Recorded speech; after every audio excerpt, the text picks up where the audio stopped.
ఇస్తాడు, నమ్మకమే. ఇదివరకు తీసుకున్న వాళ్ళంతా ఇచ్చారు, ఇక ఈయనిస్తాడు.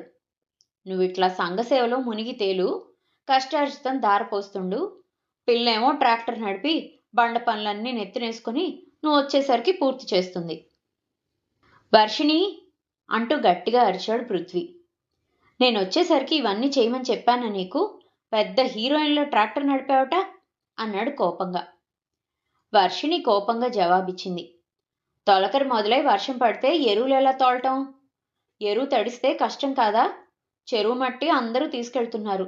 అంత సారవంతమైన మట్టి ఎందుకు పోనివ్వటం అంటూ విసురుగా. ఇంటి వెనుక పెరట్లో మాధవీలత చక్కని ఆర్చీకి మళ్లించి పూల వాటికలా చేశాడు పృథ్వీ. వెళ్ళి అక్కడున్న బెంచీ మీద కూర్చుంది. ఇంత కష్టపడితే హీరోయిన్ వా అన్నందుకు మనసు కష్టపెట్టుకొని. పూర్తి కథ కోసం కింద కనిపిస్తున్న ప్లే బటన్ని క్లిక్ చేసి ఫుల్ వీడియోలోకి వెళ్ళండి.